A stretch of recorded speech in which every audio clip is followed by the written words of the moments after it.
ఎక్కువ మంది సీనియర్ ఆటగారు లేకుండానే భారత భారత జట్టు అనండి లేదా భారత బి జట్టు అనండి జింబాబ్వేతో T20 సిరీస్ని 4-1 అంటే 4 మ్యాచ్లు మనం గెలిచాం. ఈరోజు జరిగినటువంటి మ్యాచ్ కూడా చాలా అద్భుతంగా అయిందండి. మ్యాచ్ అయితే మొన్న మ్యాచ్ అయితే ఇంక మీకు తెలుసు, అసలు ఇండియా ఒక్క వికెట్ కూడా పోకుండా విజయం సాధించినటువంటి అంశం.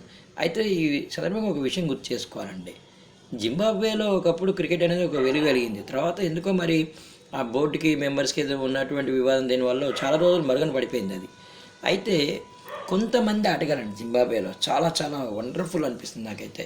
వాళ్ళ బౌలింగ్ కానివ్వండి, వాళ్ళ బ్యాటింగ్ కానివ్వండి, నిజంగానే ఒక మిత్రుడు చెప్పినట్టు వీళ్ళ ఆట చూస్తుంటే సౌత్ ఆఫ్రికన్స్ ఆడుతున్నట్టే నాకు అనిపిస్తూ ఉంటుంది. జింబాబ్వే దేశం అనేది ఒక ఆఫ్రికన్ దేశం అన్నమాట.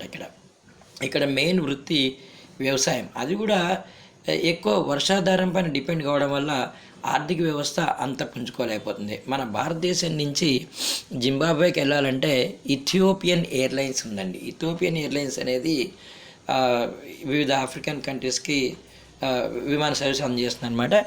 ఇండియా నుంచి జింబాబ్వే వెళ్ళడానికి దాదాపు 37,000 రూపాయలు, ఎందుకు వెళ్తానండి కానీ చెప్తున్నాను, అయ్యే అవకాశం ఉందన్నమాట.